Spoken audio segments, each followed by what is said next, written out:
After my dad's $4.8 million estate was opened, my blood sugar shot up to 658. My brother recorded me instead of helping.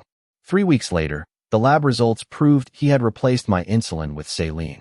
You know, the taste of copper in my mouth was the last thing I remembered before blacking out. But what truly haunts me, what chills me to my core even now, is the image of my own brother, phone in hand, not helping, but filming as paramedics fought to save my life. He wasn't there to save me. He was there to document my demise. I woke up that morning, or rather, that pre-dawn, on the cold bathroom floor at 2:47 a.m. An oxygen mask was strapped to my face, blurring the edges of a reality I couldn't quite grasp. My blood sugar was 658. Let me tell you, that's not just high, that's almost fatal. For context, normal is between 70 and 110. At 630, you start getting diabetic ketoacidosis. At 760, you're dead. The lead paramedic kept asking me, with a kind but urgent voice, when I'd last taken my insulin. And I kept giving him the same answer, the truth. 3 hours ago, right before bed, just like I have every single night for the last 12 years. He looked over at my brother, Caleb, who was still standing in the doorway, glued to his phone. Caleb just stared at the screen, and something about that silent exchange, that tiny, almost imperceptible moment, sent a shiver down my spine that had absolutely nothing to do with the medical crisis that was actively trying to kill me. This whole twisted nightmare, this slow-motion train wreck, had really started about 7 weeks earlier. That's when our dad, a vibrant 65-year-old, suddenly passed away from a heart attack. He left behind a substantial commercial real estate portfolio, valued around $4.8 million. His will was clear. Everything split 50-50 between me and my brother, Caleb. Simple, clean, fair, right? Except Caleb had been Dad's business partner for the last 9 years, while I had been teaching high school chemistry 3 states away in Michigan. Caleb had all the keys, all the access, to the funds, the assets, the paperwork. He'd even been living at Dad's house since the funeral, supposedly getting everything ready for probate. 12 days after Dad died, I drove down from Michigan to our hometown of Columbus, Ohio, ready to stay at the house during the estate settlement. And that's when things started to go terribly, terrifyingly wrong with my diabetes. I'm 35 now, but I was diagnosed with type 1 diabetes when I was 24, shortly after college. It's been a part of my daily routine for more than a decade. I know my body. I know the warning signs of high blood sugar, the extreme thirst, the constant need to use the bathroom, the blurry vision, the crushing exhaustion. I understand the difference between excellent control and awful control. For years, I'd had excellent control. My last A1C test, just 4 months before Dad died, was 6.1, practically ideal for a diabetic.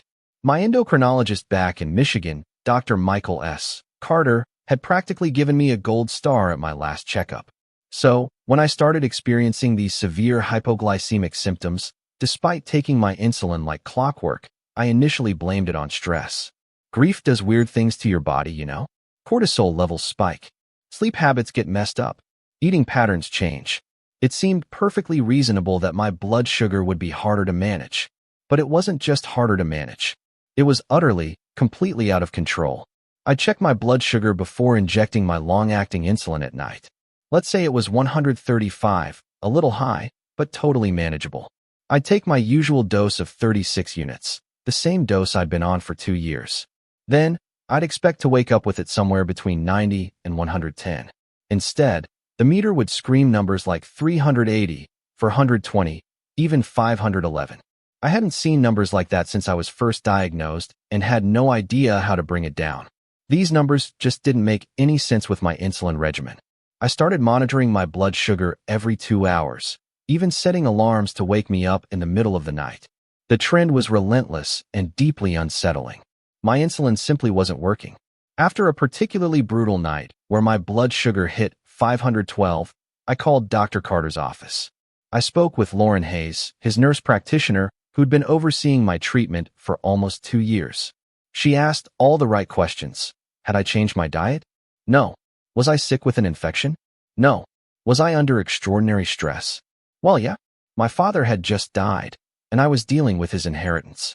She suggested that stress hormones could definitely cause insulin resistance, making my usual dosages less effective. So, she upped my overnight long-acting dose from 36 to 44 units and told me to call back in 4 days if things didn't improve. They didn't improve. They got worse. Throughout this agonizing period, Caleb was, well, he was remarkably helpful.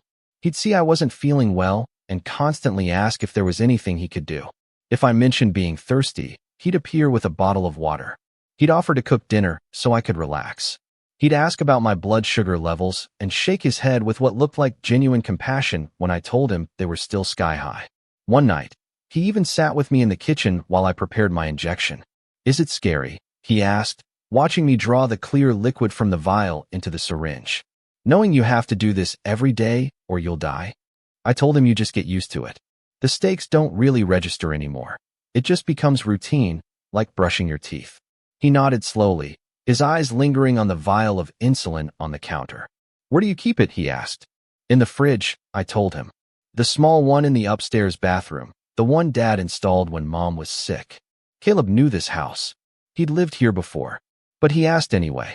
Our first official meeting with the estate lawyer, Thomas Whitaker, was scheduled for a Monday morning, for weeks after I arrived. By then, I felt absolutely terrible.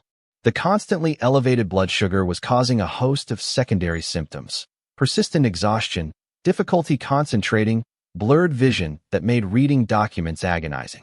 Frequent trips to the restroom repeatedly interrupted the meeting. Whitaker, a very proper man, often paused his explanation of the probate process to ask if I needed a break. I just kept apologizing, insisting I was fine, just struggling with some health issues. Caleb sat across the conference table, hands folded, looking worried and incredibly patient. "Maybe we should reschedule," he suggested gently after my third bathroom trip. "You clearly aren't feeling well." Whitaker agreed. We rescheduled for the following Monday. I left that meeting feeling utterly ashamed and furious. I had appeared incompetent in front of Dad's lawyer. Worse, I had seemed unstable, like I couldn't handle basic adult responsibilities. That evening, in a moment of sheer desperation, I upped my insulin dosage without calling Dr. Carter's office. I took 58 units instead of 44. It was foolish, even dangerous, to make such a big jump without medical supervision, but I was desperate. I had to get my blood sugar under control before our next appointment with Whitaker. I couldn't afford to appear like a mess during the estate proceedings. My blood sugar before bedtime was 371. The next morning, it was 552. I had taken 58 units of long-acting insulin, and my blood sugar had gone up by 181 points. That's not how insulin works. That is not how any of this works. Something was deeply, profoundly wrong with me. Something beyond stress, beyond grief, beyond insulin resistance. I called around and managed to get an emergency appointment with a local endocrinologist, Dr. Allison Grant, at Columbus Diabetes Associates. She saw me 2 days later.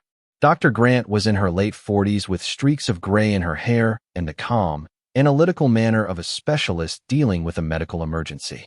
She meticulously reviewed my blood sugar logs, my insulin dosage data, my recent A1C from Michigan. Then she examined me, looking for any evidence of lipohypertrophy, a kind of scar tissue that can interfere with insulin absorption. Everything seemed perfect.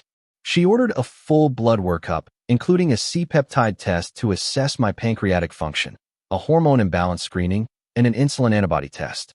"I'm going to be honest with you," she said, pulling off her exam gloves. "The presentation doesn't make physiological sense. You should be responding to these insulin dosages. We need to find out why you aren't." The blood test results came back within 36 hours. Everything was normal.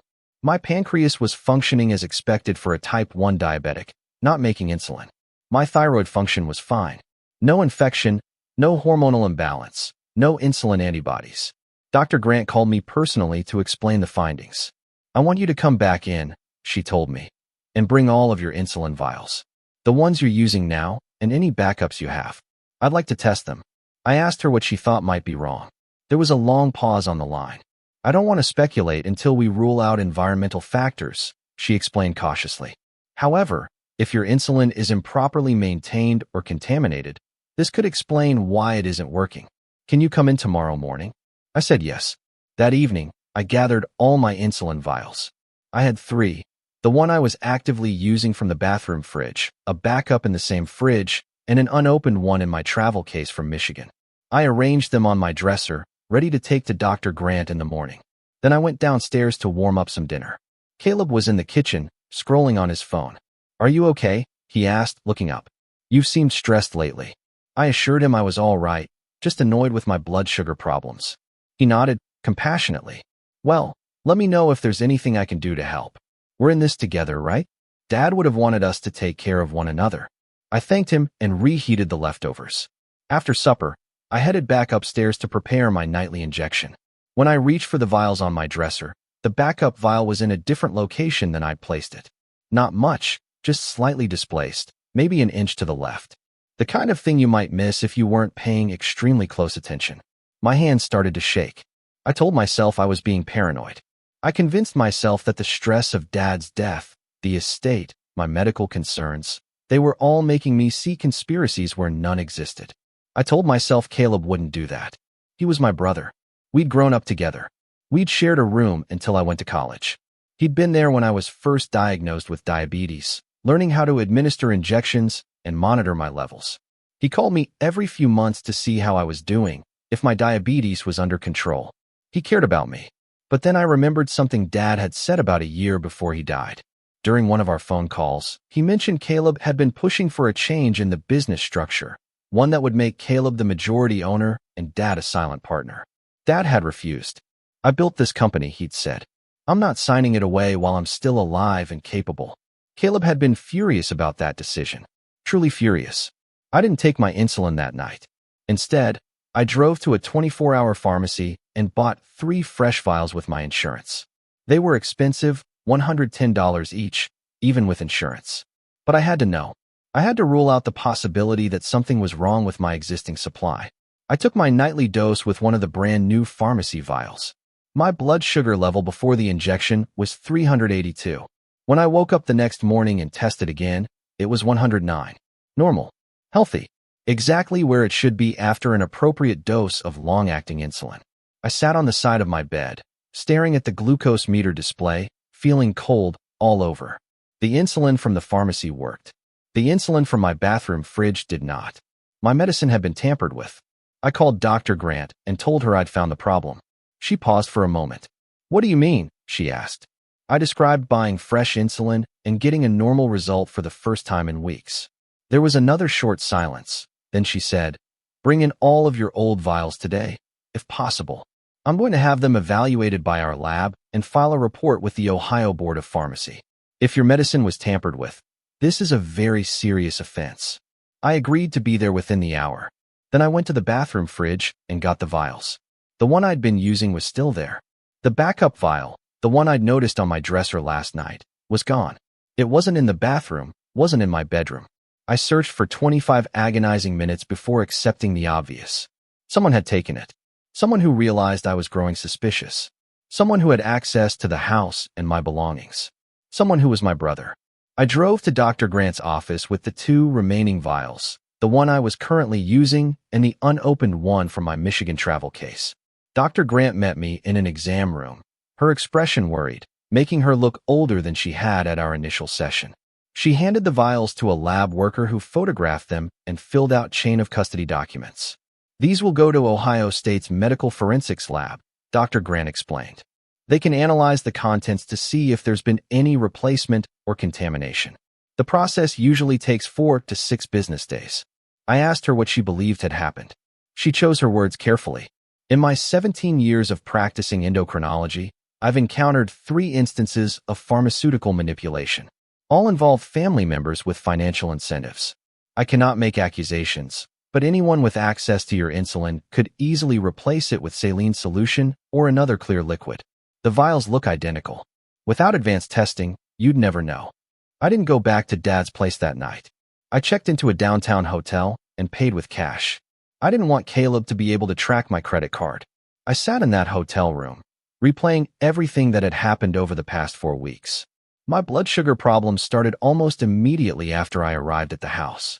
Caleb's remarkable attentiveness, bringing me water, asking about my diabetes control, watching me prepare injections, and that strange question about where I kept my insulin, which he already knew, but asked anyway. At the rescheduled estate meeting, I'd appeared incompetent and unstable, exactly the kind of person whose judgment could be challenged in probate court. The missing backup vial from my dresser that night, the one that confirmed my suspicions. And at the heart of it all, the money. $4.8 million, split between two brothers, unless one brother was deemed unable to manage his inheritance. I called the Columbus Police non-emergency number and asked to speak with someone about a possible attempted murder. The dispatcher connected me with Detective Marcus Reed of the Major Crimes Unit. Reed had been with the CPD for 21 years, a fact he shared when we met at the station the next morning. He was in his mid-50s, graying hair, and sad eyes that looked like they'd seen too many betrayals within families. I told him everything. Dad's death, the multi-million-dollar inheritance, my bizarre blood sugar issues, the insulin that stopped working, the vanished backup vial, and the pharmacy insulin that worked perfectly. Reed listened without interrupting, taking notes on a yellow legal pad. When I finished, he put down his pen and looked directly at me. "Do you still have access to your father's home?" he asked. I said yes, I still had my key. "Don't go back there alone," Reed said, his voice firm. "If what you're saying is correct, your brother tried to murder you. The fact that he's photographing your medical emergency shows he's documenting your alleged instability for legal reasons. This was deliberate. This is sophisticated. This is someone who has planned every step." Detective Reed assigned Officer Nolan Park to accompany me back to the residence to collect my belongings and any evidence. Park was younger, maybe early 30s, with an intense focus that made you feel both safe and a little on edge. We arrived at the house around 10:30 a.m. on a Friday. Caleb's car was gone. I let us in with my key and immediately went upstairs to the bathroom. The insulin vial I had been using was still inside the refrigerator door. Park photographed it in place before carefully bagging it as evidence, his body camera recording the entire process. Next, we searched my bedroom. Park discovered an empty insulin bottle in the trash bin next to my dresser, buried among crumpled papers and tissues. Not one of mine, but an extra vial, mistakenly dumped by someone who assumed it would just be thrown out with the regular trash. Park bagged that too. We then searched Caleb's room. I felt terrible about it, invasive, like I was violating some fundamental trust between brothers. But Park was thorough and professional, inspecting drawers and closets with trained skill. In Caleb's bedside table, tucked beneath a stack of financial paperwork related to Dad's estate, Park found a box of saline solution vials, the kind used for wound irrigation or medical treatments. If you don't look closely at the label, it looks exactly like insulin. Park held up the box without touching it directly, using a pin to flip up the top. 2 vials were missing from the original box of 10. Park photographed everything from multiple angles, then bagged the entire package. "We'll test these against your insulin vials," he said. "If the contents match, we have physical evidence of substitution. Combined with the medical paperwork from your doctor, this creates a prosecutable case." We were placing the evidence into Park's patrol cruiser when Caleb's car pulled into the driveway. He got out slowly, glancing between me, the uniformed officer, and the evidence bags with an expression that cycled through perplexity, then concern, and then something else, something calculating. "What's going on?"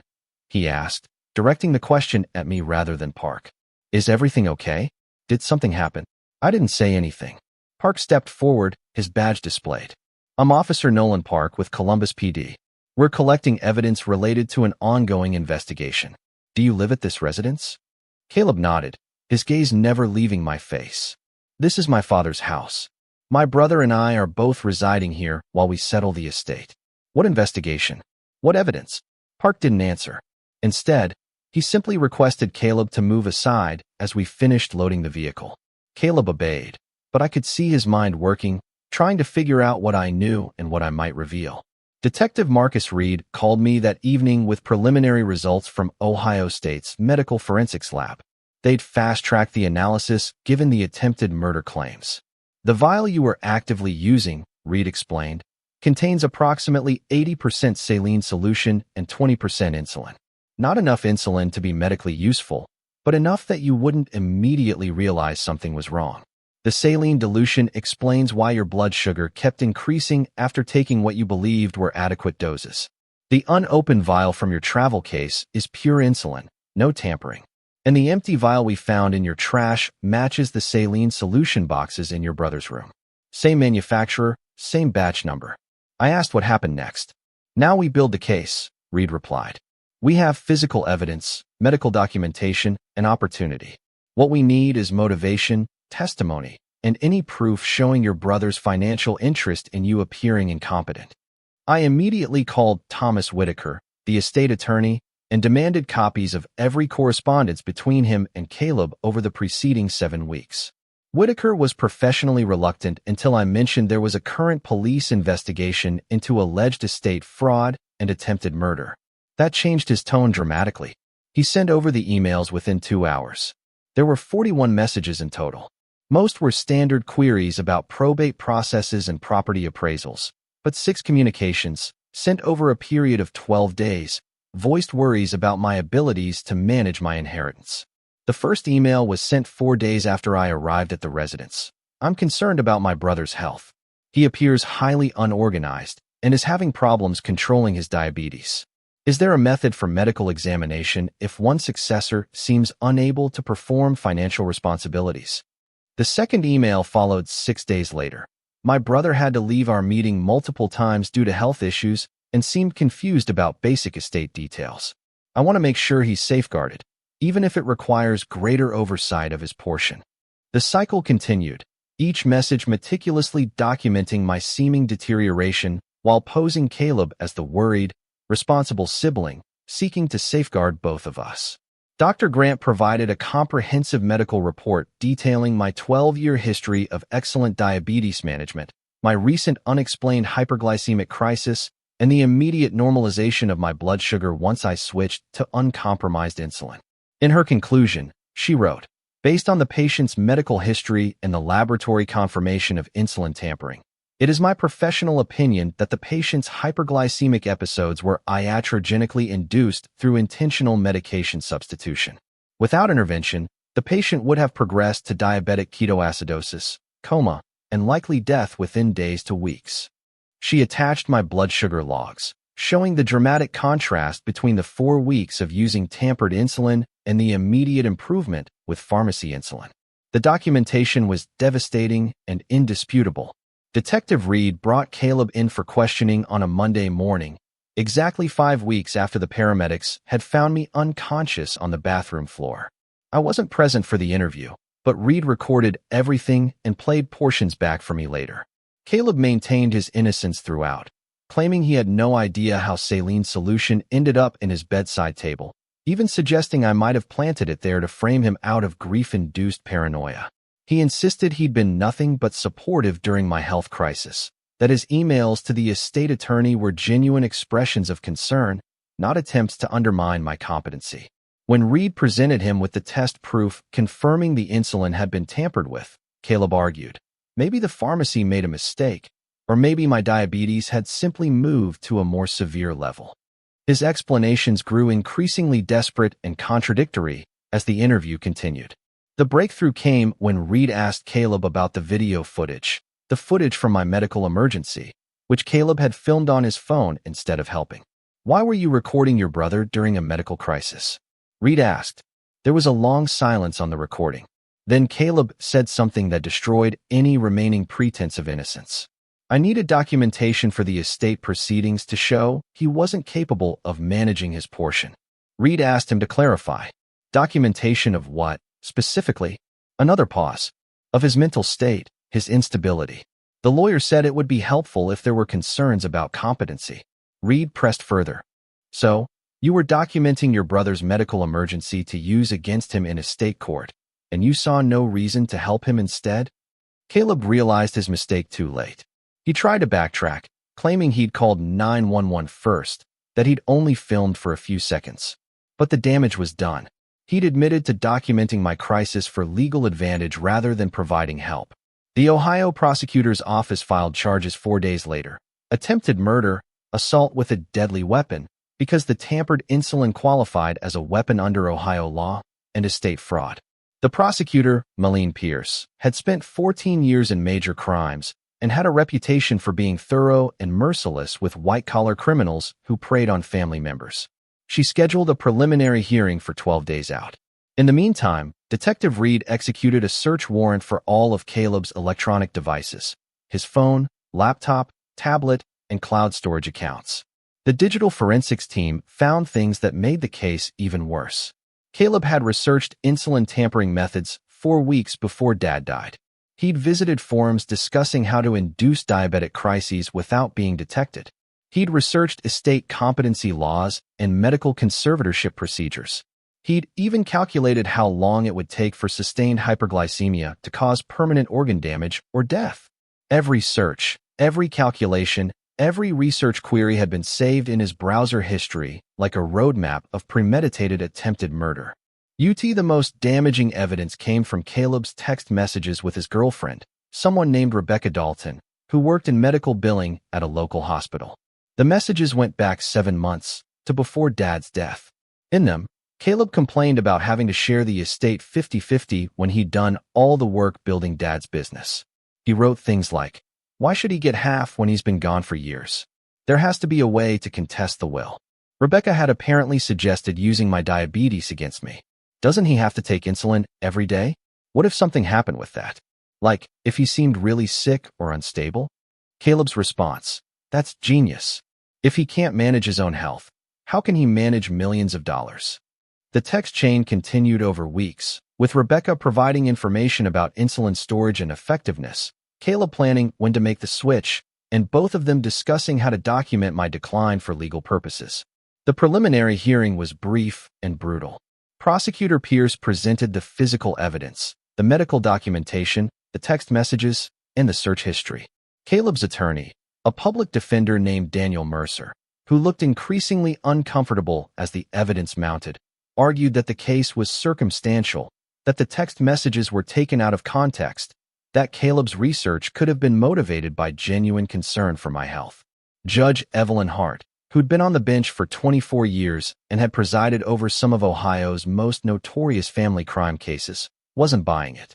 "Counsel," she said, removing her glasses and addressing Mercer directly, "your client researched how to make someone diabetic appear unstable, purchased the materials to tamper with medication, had access to the victim's medication storage, exchanged texts planning this exact scenario, and filmed the resulting medical crisis instead of providing aid. At what point does this stop being circumstantial and start being a clear pattern of intentional harm?" She bound Caleb over for trial with bail set at $600,000. He couldn't make bail. He stayed in county lockup awaiting trial. The estate proceedings took a very different turn after the charges were filed. Thomas Whitaker filed a motion to pause probate pending the outcome of the criminal trial. Ohio has a slayer statute that prevents criminals from inheriting from their victims. And while Dad's death itself was from natural causes, the argument was that Caleb's attempt to murder me for my inheritance disqualified him from benefiting from Dad's estate. Judge Hart agreed to pause the proceedings until the criminal case concluded. In the meantime, the court appointed a neutral third-party administrator to manage Dad's properties and accounts. I was relieved. I didn't want the money anymore. I just wanted to understand how my brother, someone I'd grown up with and trusted completely, could look at me and see nothing but an obstacle to wealth. The trial took place 5 months after my near-death experience. The prosecution's case was methodical and overwhelming.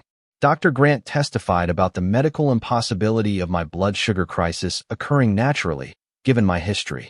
Dr. Carter, my Michigan endocrinologist, testified via video about my years of excellent control.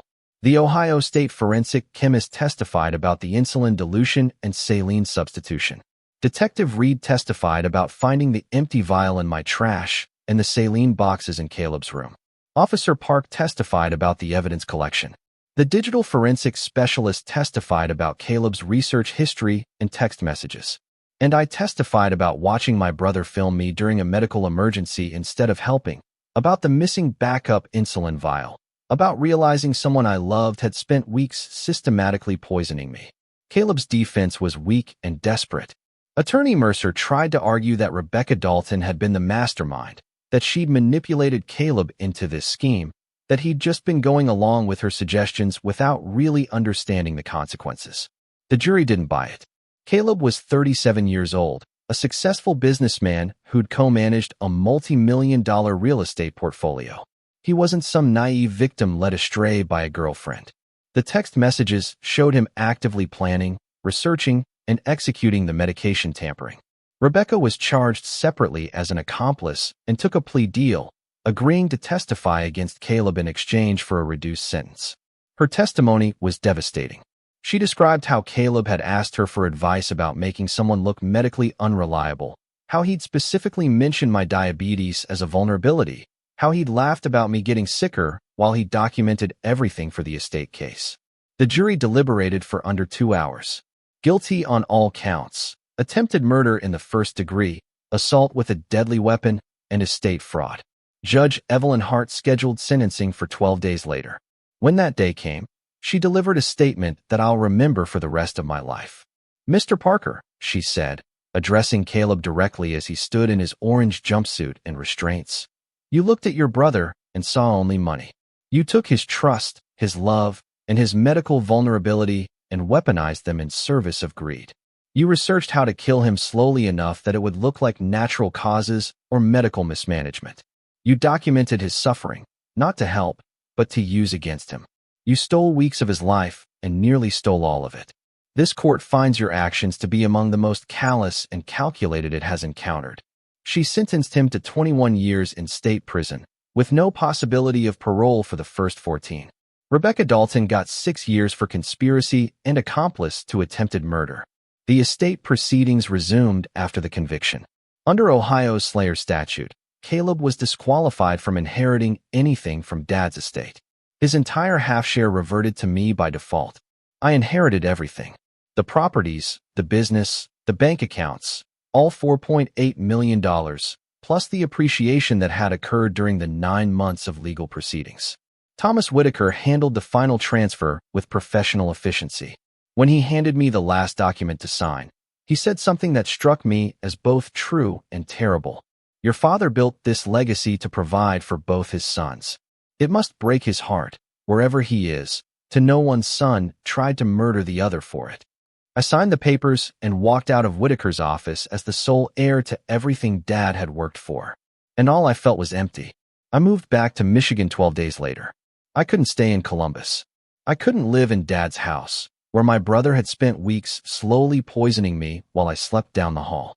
I sold the house and most of the properties, keeping only 3 small commercial buildings that generated steady rental income. The money went into trust accounts managed by financial advisors I'd never met. People with no connection to my family or our history. I didn't want to think about it. Didn't want to manage it. Didn't want the wealth that had almost killed me. I went back to teaching high school chemistry. My students had no idea what I'd been through. They just knew me as Mr. Parker, the teacher who sometimes used diabetes management as an example when teaching about biochemistry and molecular interactions. Dr. Carter recommended I see a therapist to process everything that had happened. I started seeing Dr. Sophia Ramirez, a trauma specialist in Ann Arbor who'd worked with victims of family violence. The first few sessions were just me trying to articulate how it felt to realize my brother had watched me get sicker and done nothing, had actively made me sicker, had filmed my near-death experience like it was content for his legal case. Dr. Ramirez helped me understand that betrayal trauma is different from other types of trauma because it destroys your baseline ability to trust. You have to rebuild your sense of safety from the ground up, she said. You have to learn that what happened with your brother was specific to him, not representative of all relationships or all family bonds.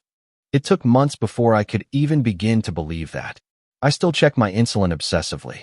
Every single vial gets inspected before use. I bought a small safe for my medication, and I'm the only one with the combination. I test my blood sugar more frequently than necessary, paranoid that somehow the numbers will start climbing again, even though I know rationally that I'm using uncompromised insulin from sealed pharmacy containers. The trauma left marks that go beyond the physical. My current A1C is back to 6.3, excellent control, according to Dr. Carter. But the psychological cost of what Caleb did can't be measured in blood glucose levels or hemoglobin markers. I visited Caleb in prison once, about 14 months after his conviction. I don't know why I went. Maybe I needed closure. Maybe I needed to hear him explain how he justified it to himself. Maybe I needed to see him in that gray prison uniform and understand that justice had been served. We sat across from each other in the visitation room, a plexiglass barrier between us, phones connecting our voices. He looked older, smaller, somehow diminished by incarceration. I asked him why. Why had he done it? He was quiet for a long time. Then he said, "I convinced myself you didn't deserve it. Half of everything Dad built. You left, went to Michigan, became a teacher. I stayed here, worked with him every day, learned the business. In my mind, I'd earned it all, and you'd earned nothing. The money became more important than you being alive. I don't know when that happened, but it did." I asked if he was sorry. He nodded. "Every single day? But that doesn't change anything, does it?" I told him. No, it didn't. Then I hung up the phone and left. I haven't been back. The weird thing about surviving attempted murder by a family member is that people don't know how to talk to you about it. They offer condolences like you've lost someone to natural causes. They say things like, "At least he's in prison now," as if incarceration equals healing. They avoid asking questions because they don't want to be intrusive. So, you end up carrying the story alone. My colleagues at the high school know what happened. It made local news in Michigan, too. But no one mentions it. I'm just the chemistry teacher who takes insulin before lunch and sometimes zones out during faculty meetings because I'm remembering what it felt like to wake up with paramedics strapping a mask to my face while my brother stood in the doorway filming. Dr. Ramirez says I'm making progress. I've started dating again, cautiously and with significant trust issues that I'm upfront about from the start. I've reconnected with friends I'd pulled away from during the estate proceedings. I've established new routines that feel safe and controllable. But there are still moments when the weight of everything crashes down.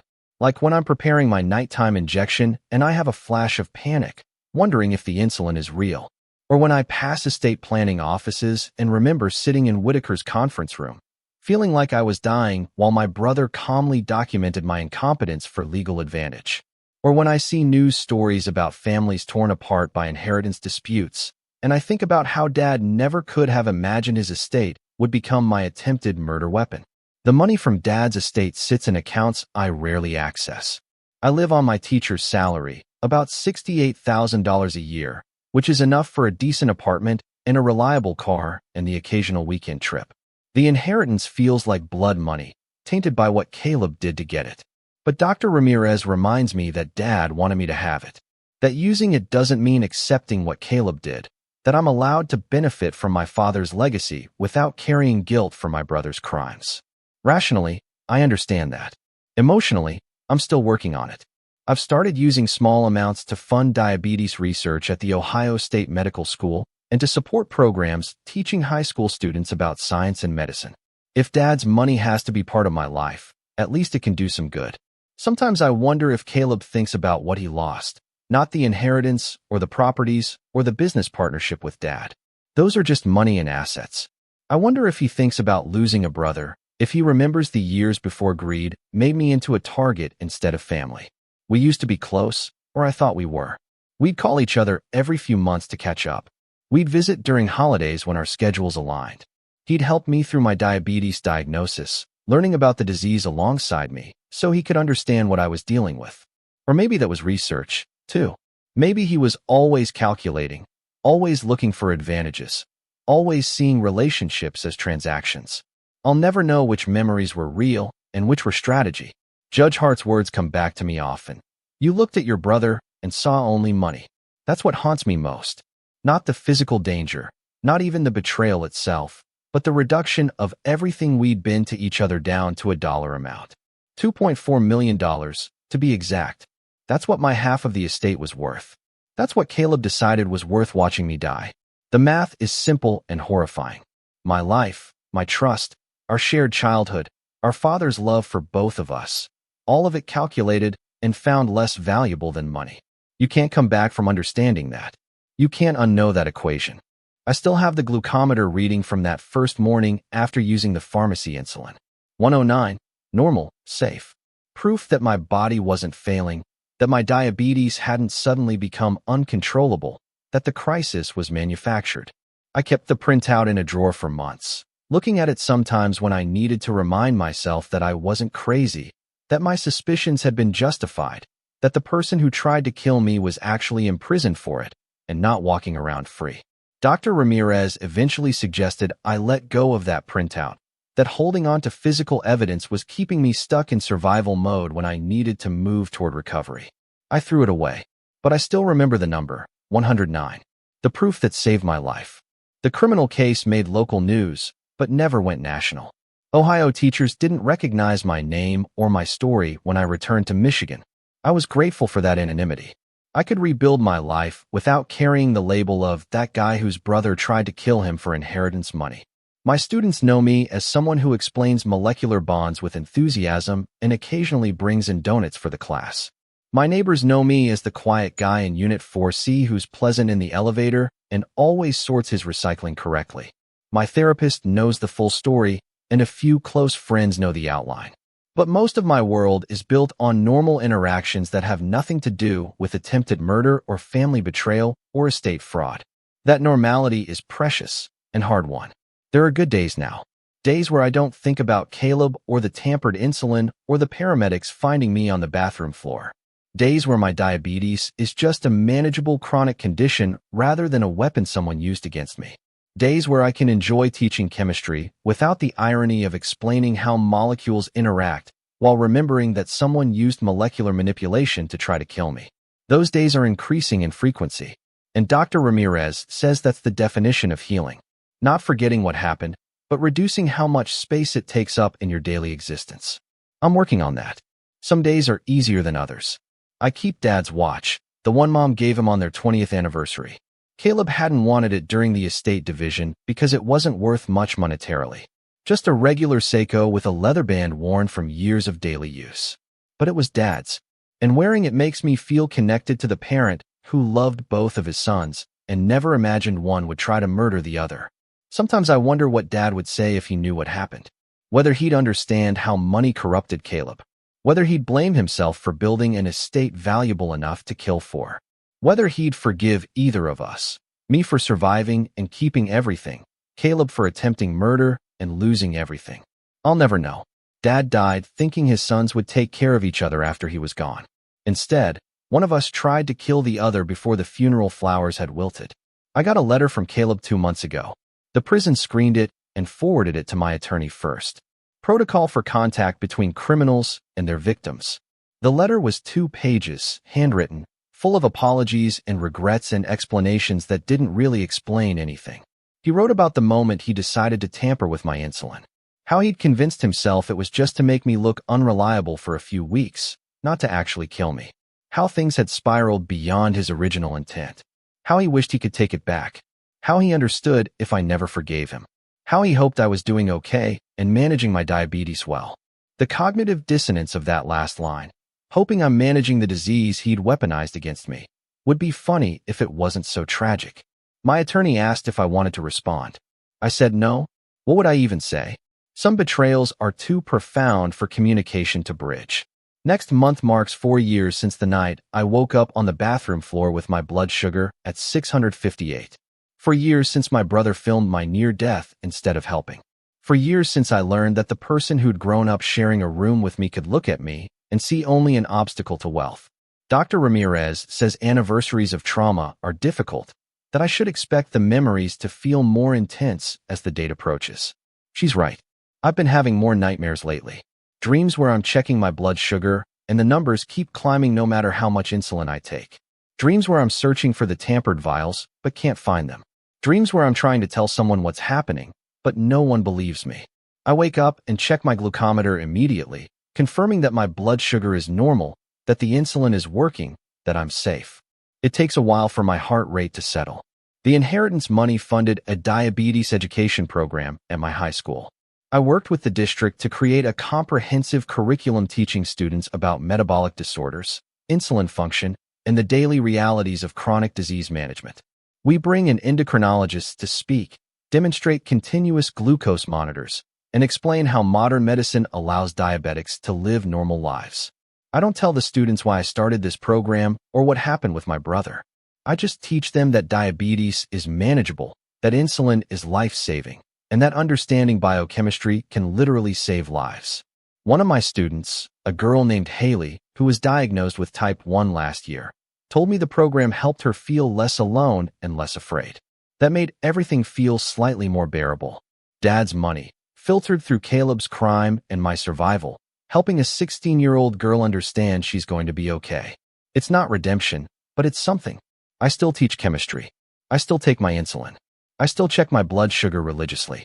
I still see Dr. Ramirez every week. I still avoid Columbus and anything associated with Dad's estate. I still have nightmares about my brother standing in the doorway with his phone out, filming. But I'm alive. That's the irreducible fact underneath everything else.